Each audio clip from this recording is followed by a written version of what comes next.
প্রত্যাবাসন এড়াতে এবার ভারতে থাকা রোহিঙ্গারাও পালিয়ে আসছে বাংলাদেশে। উদ্বেগ উৎকণ্ঠায় স্থানীয়রা, সরকারকে কঠোর হওয়ার আহ্বান। অতীতের সরকারগুলোর মদদেই দেশ জঙ্গিবাদের কবলে পড়েছিল। স্বরাষ্ট্র মন্ত্রণালয় পরিদর্শনে গিয়ে প্রধানমন্ত্রী আইনশৃঙ্খলা রক্ষা বাহিনীকে নিরাপত্তা নিশ্চিতের নির্দেশ। তাদের লোকজন আসলে আপনারা মন্ত্রণালয়কে জানাননি কেন? এদের তো লাভ, এদের টাকা আসতেছে। ইজিপ্ট এয়ার থেকে লিজ নেয়া দুটি অকেজো উড়োজাহাজ ফেরত দিতে ব্যর্থ হওয়ায় বিমান প্রতিমন্ত্রীর ক্ষোভ। প্রতি মাসে গচ্চা যাচ্ছে 10 কোটি টাকা। ঢাকা চট্টগ্রাম মহাসড়কে বেড়েই চলেছে সড়ক দুর্ঘটনা। ফিটনেসবিহীন গাড়ি, অদক্ষ চালকই কারণ বলছেন সংশ্লিষ্টরা। পরিকল্পনা হাতে নেয়ার দাবি বিআরটিএর। এবং সরকারি নীতিমালা না থাকায় ইংলিশ মিডিয়ামের স্কুলগুলোতে রমরমা ভর্তি বাণিজ্য। অসহায় অভিভাবক, নীতিমালা প্রক্রিয়াধীন দাবি শিক্ষা বোর্ডের।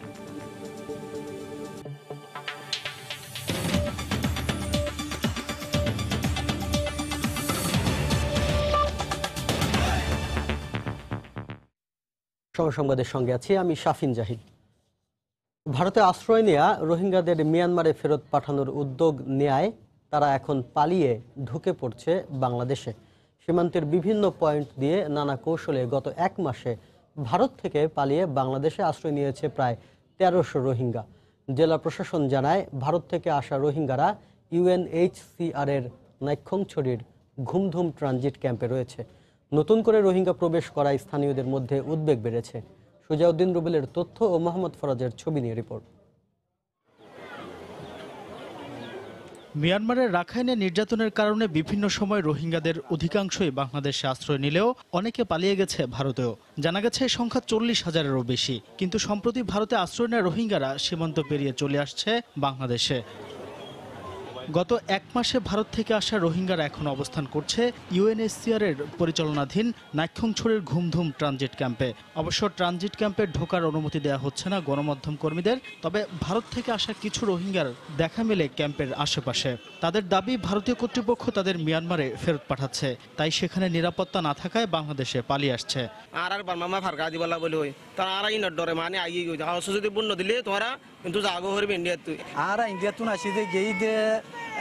আসি দিয়ে আর চুরি করি আর বর্ডার ফারাই বেশি খরচ হয়ে যায় আর তুমি মেহনত করে খারাপ হচ্ছে। তাহলে আর এখন সরকারে বেশি দাম করে তখন দিলে মানে বর্মা দিয়ে দিব আর যেতদিন শান্তি নয় তুমি আর আশ্রয় বলি চাই।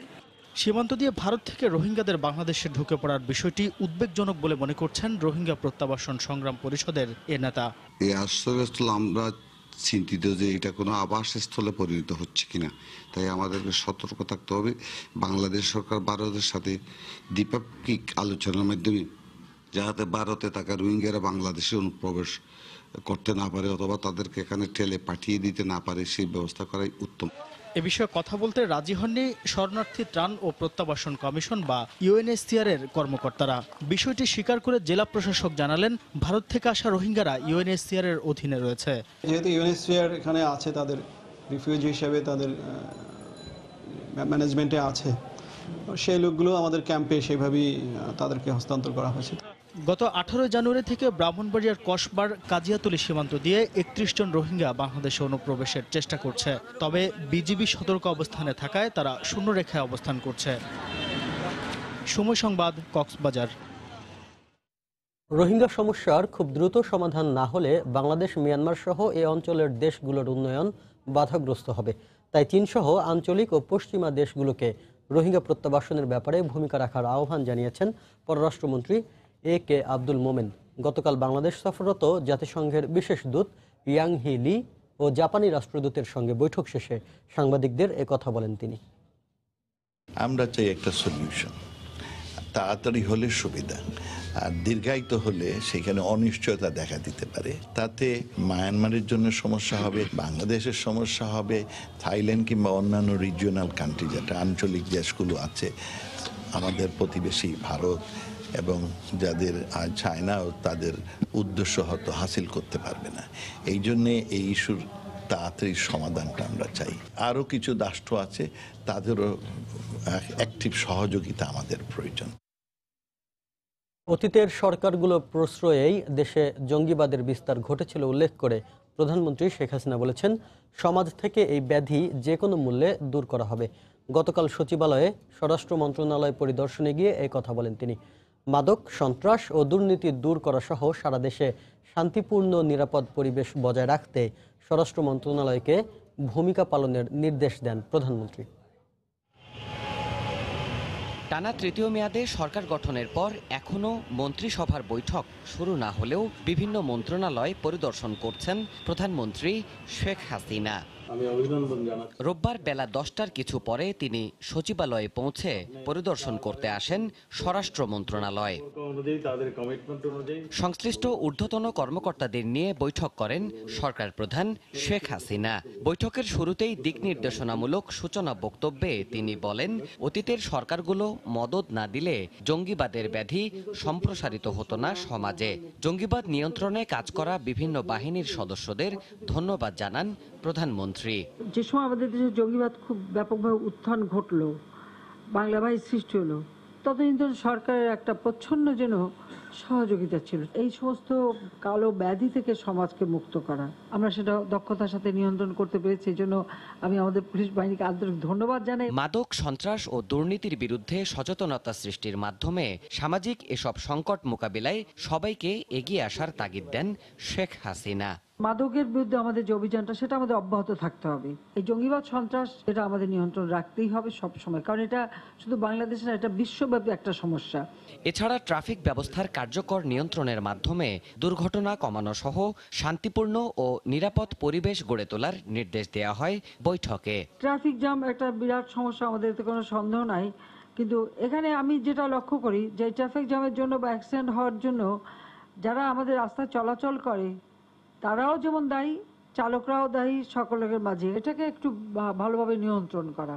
আগামীতে চাহিদা অনুযায়ী স্বরাষ্ট্র মন্ত্রণালয়ের সব বিভাগে পরিবহন সহ বিভিন্ন সুযোগ সুবিধা নিশ্চিত করার প্রতিশ্রুতি দিয়ে প্রধানমন্ত্রী বলেন, আধুনিক প্রযুক্তির সাথে খাপ খাইয়ে এগিয়ে যেতে হবে প্রতিটি বাহিনীকে। প্রযুক্তি পরিবর্তন হচ্ছে এবং উন্নত হচ্ছে, এবং তার সঙ্গে আমাদের সবসময় তাল মিলিয়ে চলতে হবে। দেবাশিস রায়, সময় সংবাদ, ঢাকা। মনে করি যে জাতির জনক বঙ্গবন্ধু শেখ মুজিবুর রহমানের খুনি নূর চৌধুরীকে কানাডা থেকে বাংলাদেশে পাঠানোর মামলার কার্যক্রম আগামী মার্চে শুরু হবে। একথা জানিয়েছেন দেশটিতে নিযুক্ত বাংলাদেশের হাই কমিশনার মিজানুর রহমান। তিনি জানান, নূর চৌধুরীকে দেশে ফেরত পাঠানোর আইনি লড়াইয়ের অগ্রগতি হিসেবে মামলাটি কানাডার ফেডারেল আদালতে তোলা হবে। কানাডার প্রতিনিধি শরীফ চৌধুরীর পাঠানো তথ্য আর ছবি নিয়ে রিপোর্ট। কানাডায় পলাতক বঙ্গবন্ধুর খুনি নূর চৌধুরীর শরণার্থী সংক্রান্ত একটি আবেদন 2004 সালে খারিজ করে দেন দেশটির আদালত। ওই আদেশের বিরুদ্ধে আপিল করা হলে 2007 সালে নিম্ন আদালতের আদেশ বহাল রাখেন উচ্চ আদালত। এরপর নূর চৌধুরীকে দেশে ফেরাতে গত বছর কানাডার ফেডারেল আদালতে মামলা করা হয়। কানাডায় নিযুক্ত বাংলাদেশের হাই কমিশনার মিজানুর রহমান এই বিষয়ে জানান, ফেডারেল আদালতের সিদ্ধান্তের পর নূর চৌধুরীর অবস্থানের বিষয়টিও জানা যাবে। বঙ্গবন্ধুর একজন ঘৃণ্য খুনি, সে টরন্টোতে রয়েছে এবং তাকে প্রত্যাবর্তনের এই বিষয়টি আমরা ছিল যে এটি আমরা বর্তমান সরকারের কাছেও, অর্থাৎ বর্তমান ইমিগ্রেশন মিনিস্টারের কাছেও আমি লিখেছিলাম এই বিষয়ে, যে তার স্ট্যাটাসটা জানানোর জন্য, যে তার স্ট্যাটাসটা কি, যে কারণ সে এখন কি, সেটা অ্যাপ্লাই করেছিল যে সিটিজেনশিপের জন্য, সেটা দেওয়া হয়নি আর কি। তিনি আশাবাদ ব্যক্ত করেন, বঙ্গবন্ধুর অন্য খুনিদের মতো নূর চৌধুরীর সাজাও কার্যকর করা সম্ভব হবে। কানাডার ফেডারেল কোর্টে এটি মার্চ মাসে এটির উপরে হবে ডিসিশন, এটা একটা দেয়া হবে। বাংলাদেশ হাই কমিশনের আশা, কানাডার অ্যাটর্নি জেনারেল অফিস বিষয়টি আর ঝুলিয়ে না রেখে একটি সিদ্ধান্তে আসবে। আদালতের কাছে এই বিষয়ে হস্তক্ষেপ চেয়েছে হাই কমিশন। যদি আদালত নূর চৌধুরীর প্রি রিমুভাল অ্যাসেসমেন্ট রিস্ক আবেদন খারিজ করে দেন, তবে তাকে ফেরত আনার পথে আর কোনো বাধা থাকবে না। পাশাপাশি মানবতাবিরোধী অপরাধের সাজাপ্রাপ্ত আসামি হিসেবেও তাকে ফেরত আনতে কাজ করছে হাই কমিশন। বঙ্গবন্ধুকে সপরিবারে হত্যার দায়ে মৃত্যুদণ্ডপ্রাপ্ত 12 জনের মধ্যে 2010 সালে 5 জনের সাজা কার্যকর হয়। আর পলাতকদের মধ্যে খুনি রাশেদ চৌধুরী বর্তমানে যুক্তরাষ্ট্রের রাজনৈতিক আশ্রয়ে আছে। তাকে ফেরত আনার বিষয়ে যুক্তরাষ্ট্রের সঙ্গে আলোচনা চলমান। খুনি আব্দুর রশিদ পাকিস্তানে এবং শরীফুল হক ডালিম লিবিয়া অথবা জিম্বাবুয়েতে অবস্থান করছে। খুনি রিসেলদার মুসলেউদ্দিন আহমেদ জার্মানিতে আছে বলে মনে করা হয়। এছাড়া হত্যাকারী আব্দুল মাজেদের অবস্থানের বিষয়েও নিশ্চিত হওয়া যায়নি। আরেক খুনি আজিজ পাশা পলাতক থাকাকালীন জিম্বাবুয়েতে মারা যায়। সৈয়দ ইফতেখার, সময় সংবাদ। হলমার্কের জমিতে অর্থনৈতিক অঞ্চল গড়ে তুলতে চায় সোনালী ব্যাংক। শিগগিরই জমির পূর্ণাঙ্গ মালিকানা বুঝে পেলে অর্থনৈতিক অঞ্চল কর্তৃপক্ষ বেজার সঙ্গে আলোচনা করা হবে বলে জানিয়েছেন ব্যাংকের ব্যবস্থাপনা পরিচালক। ঋণের বিপরীতে হলমার্কের জমির মূল্য অনেক কম, তাই ব্যাংকের অনাদায়ী অর্থ তুলে নিতে এমন উদ্যোগকে ইতিবাচক হিসেবে দেখছেন অর্থনীতিবিদরা। সানবীর রূপলের রিপোর্ট। 2012 ধরা পড়ল দেশের ইতিহাসে সবচেয়ে বড় ঋণ কেলেঙ্কারি ঘটনা। মাত্র 210 বিঘা জমির বিপরীতে হলমার্ক গ্রুপ সোনালী ব্যাংক থেকে হাতিয়ে নেয় প্রায় 4,000 কোটি টাকা। ওই জালিয়াতিতে 569 কোটি টাকা ফেরত দেওয়ার পরও হলমার্কের কাছে এখনও পাওনা প্রায় 3,500 কোটি টাকা। অর্থ উদ্ধারে সোনালী ব্যাংক মামলা করেছে 23টি। 16টি মামলার রায় হয়েছে ব্যাংকের পক্ষে। সাজা হয়েছে গ্রুপের চেয়ারম্যান জেসমিন ইসলামের, গ্রেফতার আছেন ব্যবস্থাপনা পরিচালক তানবীর মাহমুদ। পার হয়ে গেছে 6 বছর, তবে ঋণের অর্থ ফেরত পায়নি ব্যাংক। সব সম্পদ বিক্রি করতে পারলেও ব্যাংকের ঋণের টাকা উদ্ধার করা সম্ভব না। এমন অবস্থায় মালিকানা পেলে জমির মূল্য সংযোজন করতে শিল্প কারখানা উপযোগী করে অর্থনৈতিক অঞ্চল হিসেবে গড়ে তুলতে আগ্রহী সোনালী ব্যাংক। 33-5 পেয়ে গেছি, মানে আমাদের অধিকার এসে গেছে আইনগত। এখন দলিল করে দাও, আমরা মিউটেশনের আগের পর্যায়ে আছি। মিউটেশনে তখন আমরা মালিক হয়ে যাব যদি তাদের নীতিমালার সঙ্গে সঙ্গতিপূর্ণ হয়। আমরা যদি এটা ইকোনমিক জোন করতে পারি, সোনালী ইকোনমিক জোন, তখন ওগুলি পিস বাই পিস বিক্রি করা খুব সহজ হবে এবং আমার রিকভারিটা একটা মাত্রা যোগ করবে।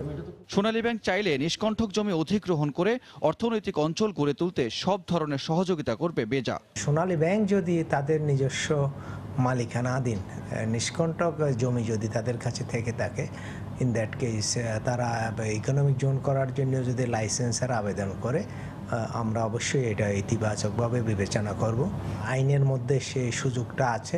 তবে অর্থনৈতিক অঞ্চল গড়ে তোলার আগেই সম্ভাব্যতা যাচাই বাছাই করার পরামর্শ অর্থনীতিবিদদের। পুরো প্রক্রিয়াটা হওয়া উচিত যারা এই বিষয়ে এক্সপার্ট তাদের ইভালুয়েশনের মাধ্যমে, কোনো অ্যাডহক কোনো ডিসিশনের মাধ্যমে না। তা না হলে আমি মনে করি যদি কোনো অ্যাডহক ডিসিশন না হয়, ওই ঋণ আদায় অথবা টাকা আদায়ের ক্ষেত্রে সেরকম চিত্রই হয়তো আমরা দেখতে পাবো। তৈরি পোশাক, ডেইরি সহ হলমার্ক গ্রুপ বিভিন্ন নামে অন্তত 25টি প্রতিষ্ঠানের মাধ্যমে ব্যবসা পরিচালনা করত, যার প্রায় সবগুলোই বন্ধ রয়েছে। সানবীর রূপল, সময় সংবাদ, ঢাকা। সময় সংবাদে আরো থাকছে। সৌদি আরব থেকে দেশে ফিরলেন আরো 80 জন নারী শ্রমিক। নিয়োগকর্তাদের বিরুদ্ধে অমানবিক নির্যাতনের অভিযোগ।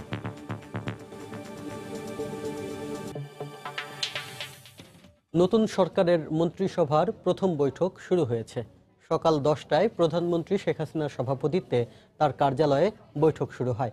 বৈঠকে নতুন মন্ত্রিসভার সদস্যরা উপস্থিত আছেন। একাদশ জাতীয় সংসদের নিরঙ্কুশ বিজয়ের পর গত 7 জানুয়ারি প্রধানমন্ত্রী হিসেবে শপথ নেন শেখ হাসিনা। 24 জন মন্ত্রী, 19 জন প্রতিমন্ত্রী এবং 3 জন উপমন্ত্রীকে নিয়ে নতুন মন্ত্রিসভা সাজিয়েছেন তিনি। বৈঠক শেষে দুপুরে সচিবালয়ে সিদ্ধান্ত জানাবেন মন্ত্রিপরিষদ সচিব মোহাম্মদ শফিউল আলম।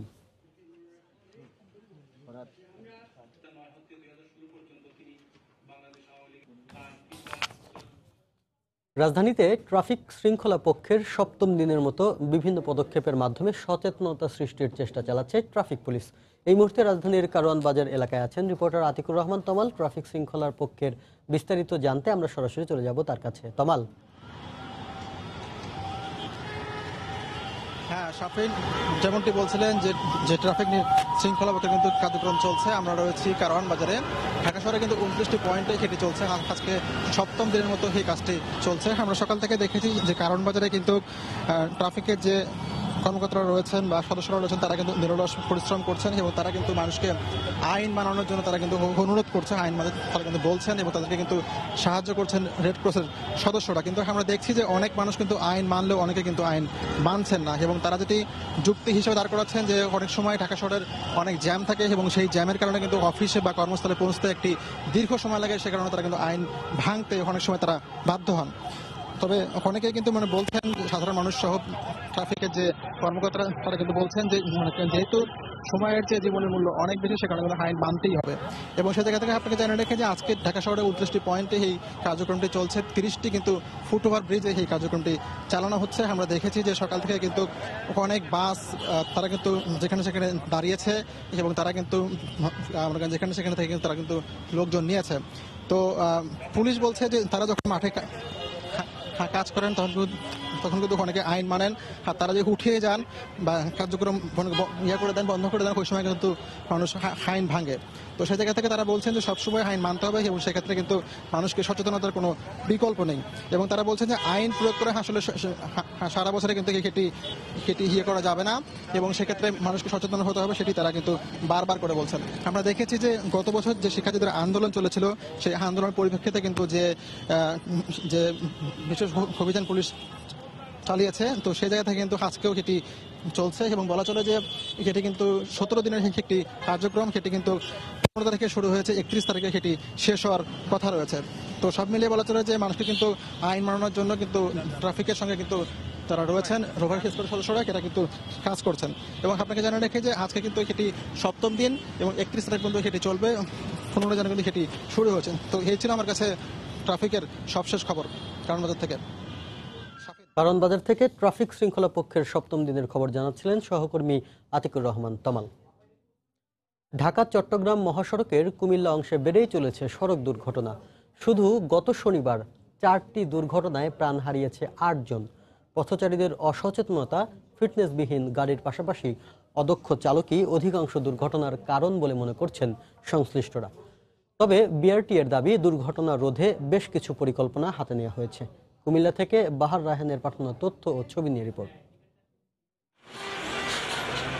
জীবনের ঝুঁকি নিয়ে মহাসড়ক পারাপারের এমন চিত্র নিত্যদিনের। পাশে ফুটওভার ব্রিজ থাকলেও যানবাহনের সামনে দিয়েই রাস্তা পারাপার হচ্ছে নারী পুরুষ নির্বিশেষে সব বয়সী মানুষ। এ অবস্থায় সড়কে সৃষ্টি হচ্ছে বিশৃঙ্খলা, সেই সাথে পাল্লা দিয়ে বাড়ছে ফিটনেসবিহীন যানবাহন ও অদক্ষ চালকের দাপট। প্রত্যক্ষদর্শীরা বলছেন, মহাসড়কের এই অব্যবস্থাপনাই দুর্ঘটনার মূল কারণ। একটা যদি লিফট সিস্টেম করা যায় ফুটওভারগুলোতে, তখন আমাদের জন্য ভালো হবে, বৃদ্ধ মানুষগুলোর জন্য ভালো হবে, অসুস্থ রোগীর জন্য ভালো হবে। ফুটওভার ব্রিজ ব্যবহার করা একটু কষ্ট হলেও জিনিসটা ভালো। দুর্ঘটনা হইতেছে, তারপরও আমরা যাইতেছি, আসলে যাওয়াটা আমাদের সঠিক না। যতটা ঘটনা করছে শুধু রাস্তা পারাপারের কারণেই। গাড়িটা ধরেন একটা গতি চলে 60 হোক, 70 হোক, 80 হোক, নগদ তার ব্রেক করা যায় না, এপার থেকে ওপার পার হইতে লইলুই তখনই একটা ঘটনা ঘটতে জায়গা। তবে পরিবহন মালিকদের দাবি, মহাসড়কে 3 হুইলার বন্ধ হওয়ার পর সিএনজি অটোরিকশার চালকরাই ফিটনেসবিহীন মিনি মাইক্রোবাস নিয়ে রাস্তায় নেমেছে। এতে ঘটছে দুর্ঘটনা। নির্ধারিত কোনো কাগজপত্র নাই, রোড পারমিটও নাই, কোনো কিছু নাই, তাদের মন গড়া চালাইতেছে। যে এগুলা রোধ করার জন্য আমি মনে করি প্রশাসন ইমিডিয়েটলি ব্যবস্থা গ্রহণ করবে এবং আমরা অচিরেই এর থেকে পরিত্রাণ পাবো। বিষয়টি আমলে নিয়ে দুর্ঘটনা প্রতিরোধে ব্যবস্থা নেওয়ার কথা জানালেন বিআরটিএ কর্মকর্তা। আমাদের মোবাইল কোড প্রতিনিয়ত চলে, ভিডিও চিত্র তৈরি করা হবে। এইটা সারা বাংলাদেশে যতগুলো স্কুল কলেজ আছে এখানে আমরা একটা চিত্র আকারে পাঠাবো এবং 64টা জেলায় আমাদের বিআরটিএ ড্রাইভারদেরকে সচেতন করার জন্য, যারা চালক আছেন তাদের সচেতন করার জন্য এটা প্রদর্শনের ব্যবস্থা করব। গত 3 মাসে ঢাকা চট্টগ্রাম মহাসড়কের কুমিল্লা অংশে 9টি দুর্ঘটনায় প্রাণ হারিয়েছে 20 জন, আহত হয়েছে শতাধিক। সময় সংবাদ, কুমিল্লা। ইংরেজি মাধ্যম স্কুল নিয়ে সরকারি কোনো নীতিমালা না থাকায় এসব প্রতিষ্ঠানগুলোতে চলছে রমরমা ভর্তি বাণিজ্য। সন্তানকে ভালো মানের প্রতিষ্ঠানে পড়াতে গিয়ে এর সহজ শিকার হচ্ছেন অভিভাবকরা। তবে ইংলিশ মিডিয়াম স্কুল নিয়ে নীতিমালা প্রক্রিয়াধীন রয়েছে বলে জানিয়েছে শিক্ষা বোর্ড। পিঙ্কি আক্তারের রিপোর্ট। ধানমন্ডির একটি ইংলিশ মিডিয়াম স্কুল, যেখানে একজন শিক্ষার্থীর ভর্তি ফি ৮০,০০০ টাকা। এর সাথে রয়েছে প্রতি মাসের টিউশন ফি ১৪,৫০০ টাকা, আর আনুষঙ্গিক খরচ তো আছেই। এ বিষয়ে স্কুল কর্তৃপক্ষের সাথে কথা বলতে চাইলে ক্যামেরার সামনে কথা বলতে রাজি হননি তারা। শুধু এই স্কুলটি নয়, অধিকাংশ ইংরেজি মাধ্যম স্কুলে ভর্তি ফি বাবদ ১.৫ লক্ষ টাকা গুনতে হয় শিক্ষার্থীদের, আবার কোনোটি লাখের উপরে। আর সন্তানকে স্ট্যান্ডার্ড স্কুলে পড়াতে অভিভাবকরাও এসব স্কুলের কাছে এক প্রকার জিম্মি। বেশি তো অবশ্যই হয়ে গেছে, এখন তাছাড়া তো আমার উপায় নেই, এই জন্যই তো পড়ানো। প্রত্যেক মাসে আমার সেশন চার্জ দিতে যাচ্ছে এবং এটা 2 মাস, অনেক বেশি। স্কুলগুলোর সাথে এ বিষয়ে কথা বললে অধিকাংশই নীতিমালা না থাকার অজুহাত দেখিয়ে এড়িয়ে যাবার চেষ্টা করেন। আমি তো 55 অনেক কম নিচ্ছি, কোনো নীতিমালা না, এটা হচ্ছে কি সিম্পলি আমরা স্কুল আমাদের এক্সপেন্সেস আমাদের বেয়ার করতে হয়, নতুনদের 4 মাসের বেতন সহ 65,000 টাকা। গভর্নমেন্টের একটা নিয়ম থাকলে তো আমরা সেটা ফলো করতামই। গভর্নমেন্ট এরকম কোনো একদম বাধা ধরা কোনো নিয়ম আমার জানা নাই। লাইমলাইটের স্কুলগুলো যখন 1,75,000 টাকা নিচে ভর্তি হচ্ছে, তারা কিসের ভিত্তিতে নিচ্ছে? শুধু ভর্তি কিংবা টিউশন ফি নয়, স্কুলগুলোতে শিক্ষার্থীদের জন্য নেই কোনো নির্দিষ্ট বইয়ের তালিকাও। পাশাপাশি পাঠ্যসূচির বাইরে অতিরিক্ত বই কেনার ঝামেলা তো রয়েছেই। একটু হেভি কারণে বাচ্চাকে ব্যাগটা দেওয়া হচ্ছে না। অনেকগুলো বই কষ্ট হয় বাচ্চার, সেজন্য আমি নিয়েছি। হাইকোর্টের রুল জারির 3 বছরেও কেন ইংলিশ মিডিয়াম স্কুল নিয়ে কোনো নীতিমালা নেই জানতে চাইলে তা প্রক্রিয়াধীন আছে বলে জানায় ঢাকা মাধ্যমিক ও উচ্চ মাধ্যমিক শিক্ষা বোর্ডের চেয়ারম্যান। নীতিমালা কেন ছিল না তার সুনির্দিষ্ট ব্যাখ্যা আমার পক্ষে এই মুহূর্তে দেওয়া সম্ভব নয়, তবে নীতিমালাগুলি প্রণীত হচ্ছে। শিক্ষা বোর্ডের তথ্য মতে রাজধানীতে শতাধিক ইংরেজি মাধ্যম স্কুল রয়েছে, তবে বর্তমানে এর বাইরেও পাল্লা দিয়ে বাড়ছে রাজধানীতে ইংরেজি মাধ্যম স্কুলের সংখ্যা, যেগুলোর পড়াশোনার মান নিয়ে রয়েছে নানা প্রশ্ন। পিঙ্কি আক্তার, সময় সংবাদ, ঢাকা। ইজিপ্ট এয়ার থেকে লিজ নেয়া 2টি উড়োজাহাজ ফেরত দিতে কার্যকর ব্যবস্থা নিতে ব্যর্থ হওয়ায় ক্ষোভ প্রকাশ করেছেন বিমান প্রতিমন্ত্রী ও সচিব। 2টি বিমানই ভিয়েতনামে অকেজো পড়ে থাকলেও শর্ত অনুসারে প্রতি মাসে লিজদাতা প্রতিষ্ঠানকে 10 কোটি টাকা পরিশোধ করতে হচ্ছে। বিমান বাংলাদেশ এয়ারলাইন্সের সদর দপ্তরে গতকাল সংস্থার কর্মকর্তাদের সঙ্গে বৈঠক শেষে ব্রিফিংয়ে বিমান প্রতিমন্ত্রী মাহবুব আলী জানান, উড়োজাহাজ 2টি দ্রুত ফেরত দিতে 1 মাসের মধ্যে ব্যবস্থা নেওয়া হবে। দায়িত্ব গ্রহণের পর রাষ্ট্রীয় উড়োজাহাজ সংস্থা বিমান বাংলাদেশ এয়ারলাইন্সের সার্বিক পরিস্থিতি জানতে কর্মকর্তাদের সঙ্গে প্রথমবারের মতো বিমান প্রতিমন্ত্রীর এই বৈঠক। উঠে আসে বিমানের লাভ লোকসান ও লিজে উড়োজাহাজ ভাড়া নেওয়া সহ বিভিন্ন বিষয়। এ সময় বিমানের গলার কাটা হয়ে দাঁড়ানো মিশর ইজিপ্ট এয়ার থেকে লিজে নেয়া 2টি বোয়িং 777 ইয়ার উড়োজাহাজ নিয়ে প্রশ্ন তোলেন প্রতিমন্ত্রী ও সচিব। সার্বিক বিষয় মন্ত্রণালয়কে অবহিত না করায় ক্ষোভ প্রকাশ করেন তারা।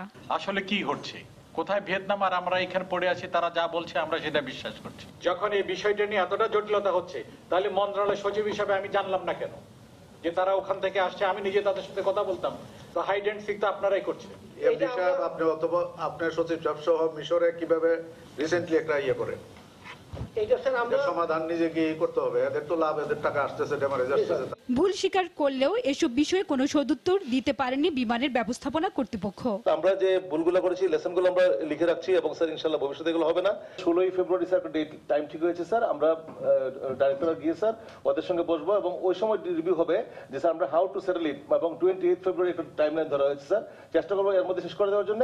এরপর আমরা beyond that sir probably will not go for maintaining that one sir. প্রয়োজনে ক্ষতিপূরণ দিয়ে হলেও উড়োজাহাজ 2টি ফেরত দিতে পদক্ষেপ নেওয়ার কথা জানান প্রতিমন্ত্রী। এগ্রিমেন্টে ছিল বিমান যেভাবে আনা হয়েছে দেওয়ার ক্ষেত্রে ঠিক সেইভাবেই ফেরত দিতে হবে। এটা মেনটেন করতে গেলে যে পার্টসগুলো দরকার, পার্টসগুলো অ্যাভেলেবল না। বিমানগুলা ভিয়েতনামে পাঠানো হয়েছে এবং করেসপন্ডেন্স চলছে লিজিং অথরিটির সাথে, এবং আমরা চেষ্টা করব যদি পার্টস যদি অ্যাভেলেবল নাই হয় সেই ক্ষেত্রে আমাদের স্বার্থকে অক্ষুণ্ণ রেখে আমরা যদি ক্ষতিপূরণ কিছু দিতে হয় সেইভাবে দিয়ে আমাদের এই অবস্থা থেকে অব্যাহতি পাইতে হবে। ভবিষ্যতে লিজ নেওয়ার ক্ষেত্রে কর্তৃপক্ষকে আরও সতর্ক হওয়ার আহ্বান জানান তিনি। হাজিরের শিউলি, সময় সংবাদ, ঢাকা। মান অনুযায়ী রাজধানীর মতিঝিল থেকে সচিবালয় পর্যন্ত রেস্তোরাঁগুলোকে গ্রেডিং করল নিরাপদ খাদ্য কর্তৃপক্ষ। 200 হোটেলের মধ্যে 18টিতে অতি ভালো বিবেচনায় গ্রিন স্টিকার দেয়া হয়েছে। সনদ পেয়ে খাবারের দাম বাড়িয়ে না দিতে মালিকদের হুঁশিয়ারি করেন খাদ্যমন্ত্রী। মালিকরা সচেতন না হলে নিরাপদ খাদ্য নিশ্চিত করা সম্ভব নয় বলে মনে করেন সাবেক খাদ্যমন্ত্রী অ্যাডভোকেট কামরুল ইসলাম। পচা মাছ, মাংস, মেয়াদ উত্তীর্ণ খাদ্যপণ্যের ব্যবহার, অপরিচ্ছন্ন পরিবেশ, রাজধানীর নামিদামি হোটেল রেস্তোরাঁর এমন অবস্থা। বিভিন্ন প্রতিষ্ঠানের অভিযানে জেল জরিমানা হলেও এখনো নিশ্চিত করা যায়নি নিরাপদ খাদ্য। এই অবস্থা থেকে উত্তরণে এবার বাংলাদেশে চালু হলো আন্তর্জাতিক মানের গ্রেডিং পদ্ধতি। রোববার সকালে রাজধানীর একটি হোটেলে বাংলাদেশ নিরাপদ খাদ্য কর্তৃপক্ষ 57টি হোটেল রেস্তোরাঁকে স্টিকার দেওয়ার মধ্য দিয়ে উদ্বোধন করলো এ পদ্ধতির। প্রথম ধাপে মতিঝিল ও সচিবালয় এলাকার 200টি রেস্তোরাঁ পরিদর্শন করে 18টিকে অতি ভালো বা গ্রিন, 39টিকে ভালো বা ব্লু স্টিকার দেওয়া হয়। খাবারে মান, পরিবেশ সংরক্ষণ প্রক্রিয়া সহ নানা বিষয়ের উপর নম্বর দেওয়া হয়। 90-এর উপরে নম্বর পাওয়া প্রতিষ্ঠানগুলো অতি ভালো, যার গ্রেড A+ এবং স্টিকারের রং হবে গ্রিন। 82 থেকে 89 এর মধ্যে ভালো, গ্রেড A, স্টিকারের রং ব্লু। 62 থেকে 79-এর মধ্যে B গ্রেড, স্টিকারের রং ইয়েলো। এসব প্রতিষ্ঠানকে 3 মাসের সময় দেওয়া হবে উন্নতির জন্য। আর যাদের নম্বর 59-এর নিচে তারা C গ্রেড, স্টিকারের রং অরেঞ্জ। সময় দেওয়া হবে 1 মাস, নতুবা তাদের লাইসেন্স বাতিল করা হবে। সনদ পেয়ে উচ্ছ্বাস প্রকাশ করেছেন গ্রিন স্টিকার পাওয়া প্রতিষ্ঠানের মালিকেরা। আমরা যে ভালো ফুড দিচ্ছি, আমরা যে কাস্টমারকে সেফ ফুড দিচ্ছি, তো কাস্টমার কিভাবে জানবে? ডেফিনেটলি এই গ্রেডিং পদ্ধতির মাধ্যমেই জানবে। বেটার ট্রাই করে যেতে হবে যেন আমরা আরো বেশি ভালো করতে পারি। ঢাকা দক্ষিণ সিটি কর্পোরেশনের মেয়র সনদের অপব্যবহার রোধে নিয়মিত তদারকির কথা বলেন। নিরাপদ খাদ্য কর্তৃপক্ষ গঠনের পর পরিস্থিতির উন্নতি হয়েছে জানিয়ে সাবেক খাদ্যমন্ত্রী অ্যাডভোকেট কামরুল ইসলাম বলেন, নিরাপদ খাদ্য নিশ্চিতে রেস্তোরাঁ মালিকদের মধ্যে মানবিক মূল্যবোধ সৃষ্টি করতে হবে। কম লোকবল নিয়ে সেফ ফুড অথরিটি যেভাবে কাজ করছে, 3 বছরের মধ্যে যে আমাদের যে অগ্রগতি, আমি মনে করি এটা বিস্ময়কর অগ্রগতি, এটাকে স্বীকার করতেই হবে। ভালো রেস্টুরেন্টের সনদ পাওয়ার পর খাবারের দাম বাড়িয়ে না দিতে মালিকদের হুঁশিয়ার করেন খাদ্যমন্ত্রী। স্টিকার পাওয়া মানে আপনাদের জিনিসপত্রের দামটা বেড়ে যাওয়া, আপনাদের মান উন্নয়ন হওয়া, এটা যেমন ঠিক তেমন যদি আমরা ওই রকম করতে যান তাহলে মানুষ কিন্তু আবার ঘুরে আবার চলে যাবে আবার স্বল্প মূল্যের দোকানে। শিগগিরই মোবাইল অ্যাপের মাধ্যমে এই গ্রেডিং করা রেস্তোরাঁ সম্পর্কে জানতে পারবেন গ্রাহকরা। কাজ করে যাচ্ছে। শাতিলা শারমিন, সময় সংবাদ, ঢাকা। বন্দর চালুর 66 বছর পর ফেব্রুয়ারিতে খুলনা থেকে মোংলা বন্দরে স্থানান্তরিত হবে কাস্টমসের পূর্ণাঙ্গ কার্যক্রম। এতে ব্যবসায়ীদের ভোগান্তি কমার পাশাপাশি বাড়বে আমদানি রপ্তানি কার্যক্রম। ব্যবসায়ীরা বলছেন, মোংলা বন্দরকে পুরোপুরি ব্যবসা বান্ধব করতে হলে দ্রুত ব্যাংকিং সহ অন্যান্য সুযোগ সুবিধা বাড়ানো দরকার। ব্যবসায়ীদের সুবিধা বিবেচনায় বন্দরে সব ধরনের সেবা চালুর পরিকল্পনা নেওয়া হয়েছে বলে জানিয়েছে বন্দর কর্তৃপক্ষ। মাহমুদ হাসানের পাঠানো তথ্য, ছবিতে রিপোর্ট। বাগেরহাটের মোংলা বন্দরে দিন দিন বাড়ছে বাণিজ্যিক জাহাজের আগমন। এতে জমে উঠছে আমদানি রপ্তানি কার্যক্রম, বাড়ছে রাজস্ব আয়। এতদিন বন্দরের কাস্টমস সহ অন্যান্য কাজ খুলনায় হওয়ায় ভোগান্তি পোহাতে হতো ব্যবসায়ীদের। তবে আগামী ফেব্রুয়ারি থেকে মোংলা বন্দরেই কাস্টমসের পূর্ণাঙ্গ সেবা পাবেন ব্যবসায়ীরা।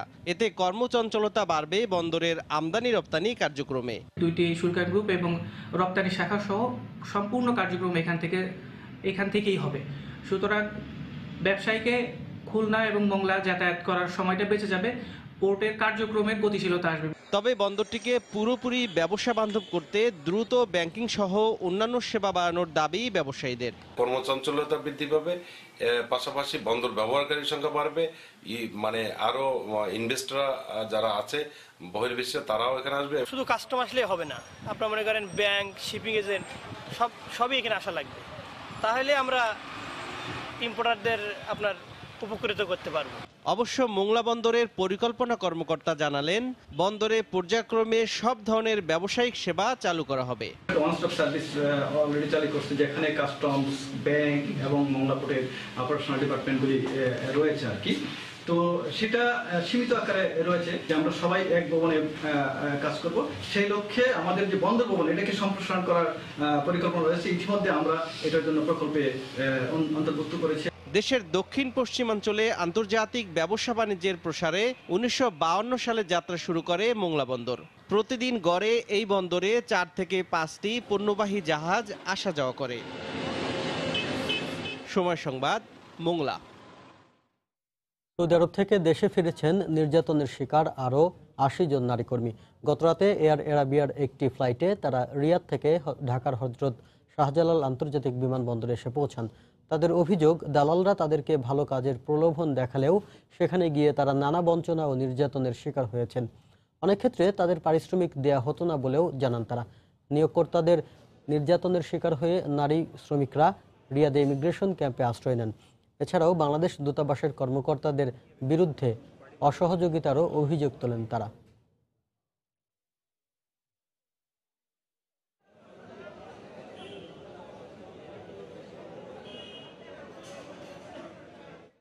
খাইবার দেয় না, মারে, টেহা দেয় না, 8 মাসের টেহা দেয় নাকি। 5 মাসের মধ্যে আমার 2 মাসের বেতন দিছে, আর 3 মাসের বেতন আমার দেয় নাই।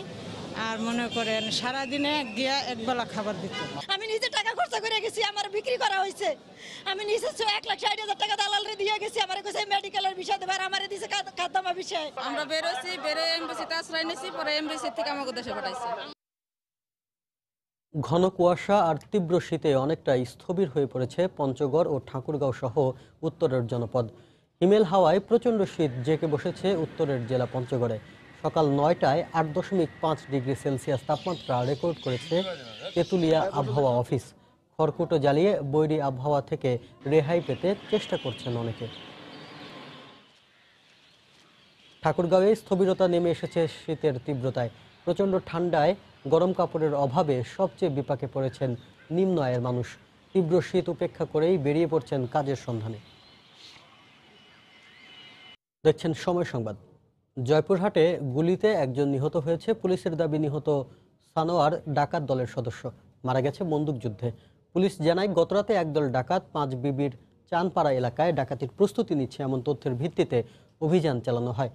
এমন সময় উপস্থিতি টের পেয়ে পুলিশকে লক্ষ্য করে গুলি করে। পুলিশও পাল্টা গুলি করে। পরে ঘটনাস্থল থেকে সানোয়ার নামে একজনের গুলিবিদ্ধ লাশ উদ্ধার করে সদর হাসপাতাল মর্গে পাঠায় পুলিশ। এ সময় ঘটনাস্থল থেকে একটি রিভলভার এবং দেশীয় অস্ত্র উদ্ধার করা হয়।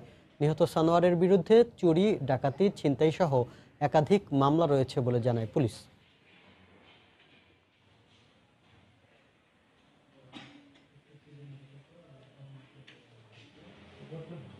এ পর্যায়ে শীর্ষ সংবাদ জানিয়ে দিচ্ছি আরেকবার। নতুন মন্ত্রিসভার সদস্যদের সততা ও নিষ্ঠার সঙ্গে কাজ করার নির্দেশ প্রধানমন্ত্রীর। বললেন, আওয়ামী লীগের কাছে জনগণের প্রত্যাশা অনেক। প্রধানমন্ত্রীর কার্যালয়ে প্রথম বৈঠক। প্রত্যাবাসন এড়াতে এবার ভারতে থাকা রোহিঙ্গারাও পালিয়ে আসছে বাংলাদেশে। উদ্বেগ উৎকণ্ঠায় স্থানীয়রা, সরকারকে কঠোর হওয়ার আহ্বান। তাদের লোকজন আসলে আপনারা মন্ত্রণালয়কে জানাননি কেন? এদের তো লাভ, এদের টাকা আসতেছে, ড্যামারেজ আসতেছে। ইজিপ্ট এয়ার থেকে লিজ নেওয়া 2টি অকেজো উড়োজাহাজ ফেরত দিতে ব্যর্থ হওয়ায় বিমান প্রতিমন্ত্রীর ক্ষোভ।